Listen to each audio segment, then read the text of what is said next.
My name is Carina Gardner, and I'm what you would call a practical designer.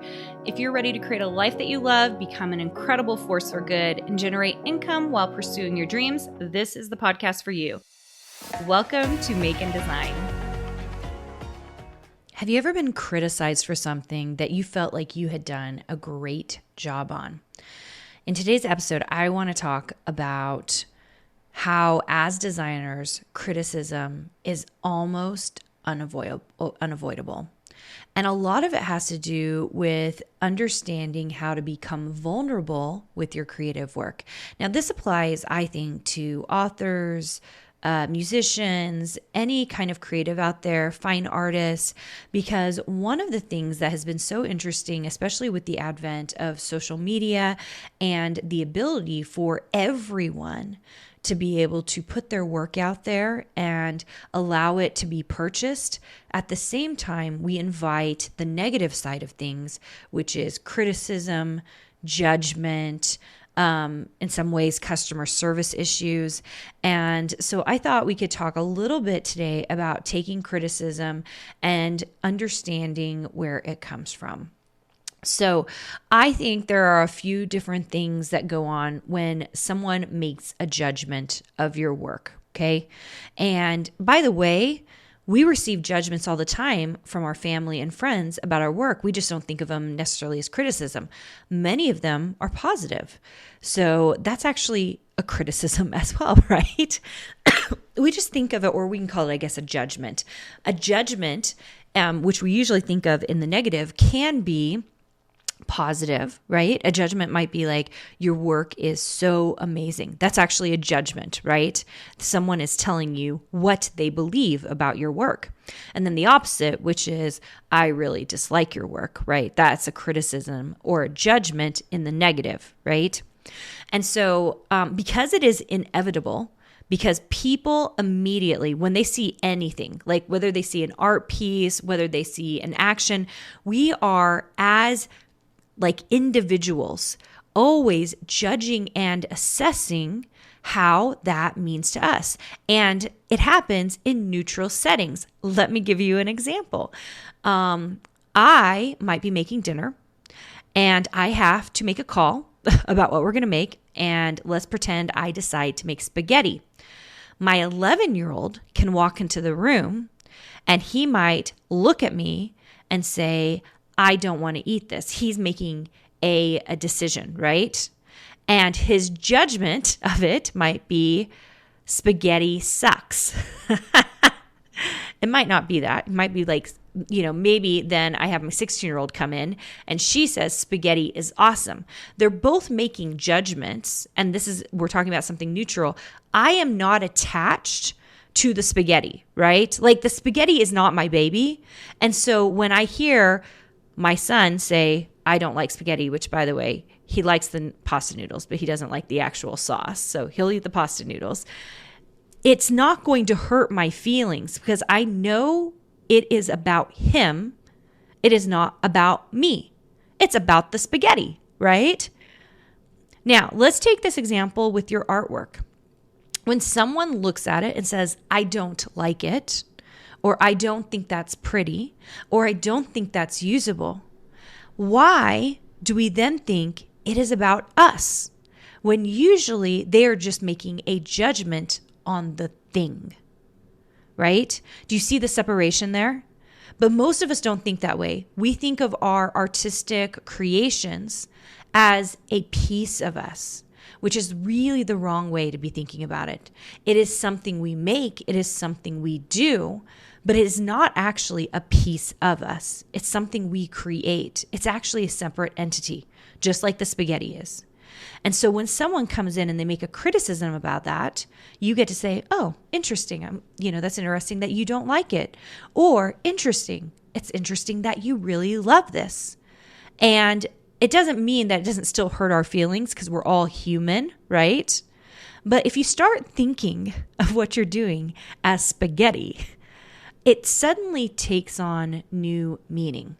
It usually has more to do with the person who is making the judgment or the criticism than it has to do with you.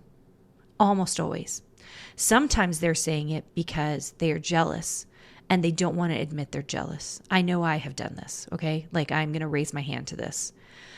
Sometimes they're saying it because they genuinely just don't like it, and it's not for them, and it's not their style.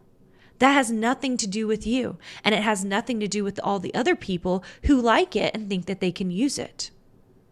These are two very different things, and yet, most of the time, we think that a criticism has everything to do with us.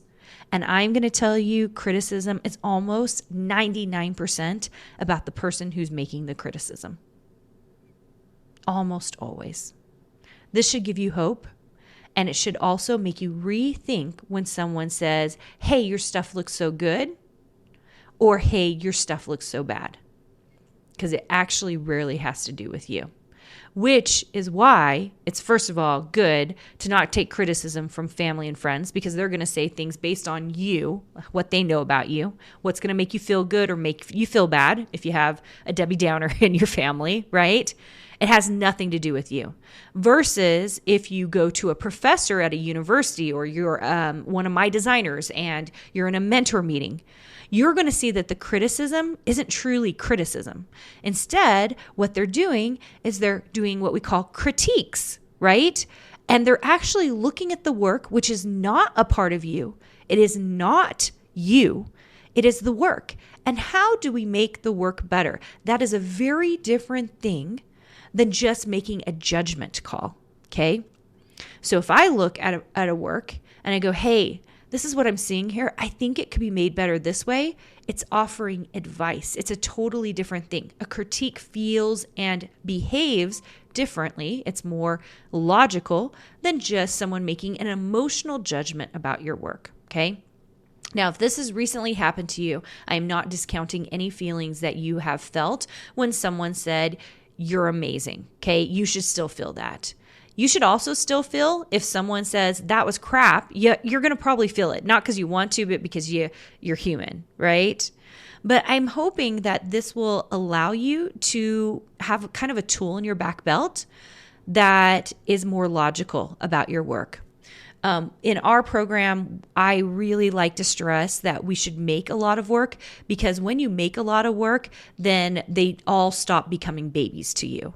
When we create volume, every little piece just becomes a piece in your history or your season of creation. And that's a really different feeling about looking about your creative work. I was just thinking about, you guys know, I just came out with my book end of January, Make Art That Sells, which meant I had to do a lot of research on artists. And there are little snippets from artists that I love and some that I'd never heard of before that I quite enjoy. And one of them was Pablo Picasso, which I have never been like super intense about his work. It's never been like one that I'm like super fascinated by.